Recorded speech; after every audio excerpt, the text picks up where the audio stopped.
Hi, everybody. Welcome to another week of learning. I'd just like to acknowledge that I'm in the lands of the Wurundjeri people of the Kulin Nation and acknowledge elders past, present and emerging. Today we're chatting to Dave Pace again. I guess from your insights, I'm really interested to understand why it's important for communities to prepare for emergencies. And I know that one thing I learned about the recovery space is that you do a lot of preparedness work after emergencies as well. And I'm intrigued to hear why that's so important and the work that you do in that space. Yeah, so I guess I can start with that as well. So in the recovery space, we're working with people who have just been through an event. Sometimes that's in the weeks afterwards. Sometimes that's months or years after they've been through a really traumatizing and interrupting event that pretty much changes their life each time.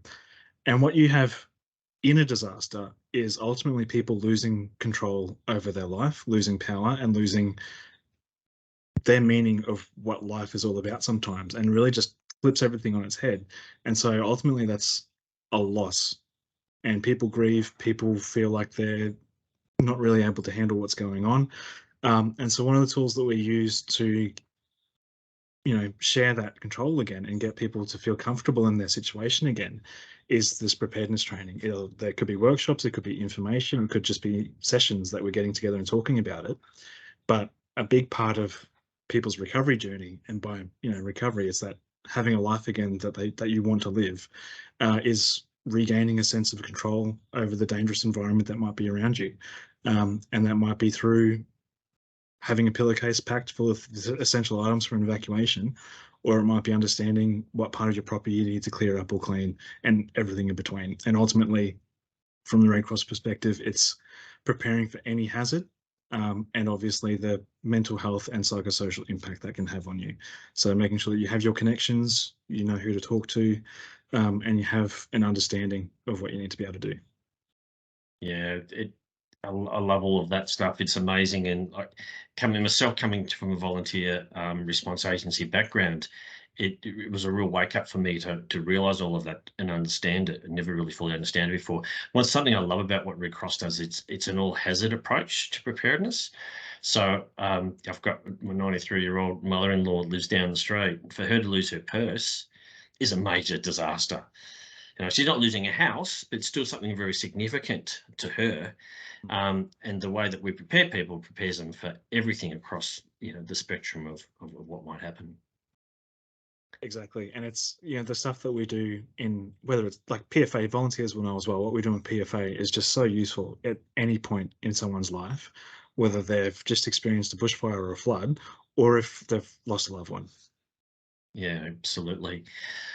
So how does that then relate back to before disasters in your mind? How do those pieces connect? So when we use the catchword of resilience, what we mean is just that process of being able to cope with things.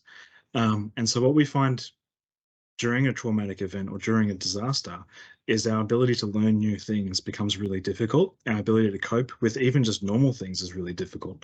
So it's already a lot of the time too late to try to do anything to prevent that damage. So the important part of preparedness work, no matter when it is in the disaster cycle, whether it's before or after, the important part is if we can do that preparation work beforehand, we're going to be much better positioned for an emergency to happen and for us to get through it smoothly. Yeah, it's so important. And again, coming back to that all hazards approach, which we have, is just so valuable because it doesn't matter if it's a fire or a flood or an Mm. earthquake or a COVID pandemic. We're looking to prepare people for all those different things. Exactly. And I come across a lot of people in the recovery space who maybe just recently went through a disaster and feel like there's nothing they could have done to plan for the event. But sometimes the plan itself is really important and can really make you feel comfortable and safe in that situation so you can get through it without panicking. Yeah. And other times it's the process of planning where you find out who to talk to, where you find out where to go, where you find out what supplies you might need. That process is a really important part. Yeah, it's also like you said, it loops straight back to our PFA principles. Mm. So, uh, as Red Cross people, as a Red Cross volunteer in my division, what can I do? What's the best way for me to contribute to that preparedness piece of work? So, if you're focusing on your division, your area, knowing your community is one of the most important things you can do. Understanding where they're at, what their vulnerabilities might be, understanding what their strengths might be as well, so that when they have that question of how to prepare, or maybe they haven't thought about it yet, and you've got to start that conversation. But the more you know about the context and the people, the better placed you're going to be able to support them through that journey as well. So, and again, like it comes back to what we learn in Ready Plan as well. It's getting to know. Oh, and I'll be back at some point. I can't stay away from Red Cross. Oh, counting on it. See Terrific. you Thanks so later. much.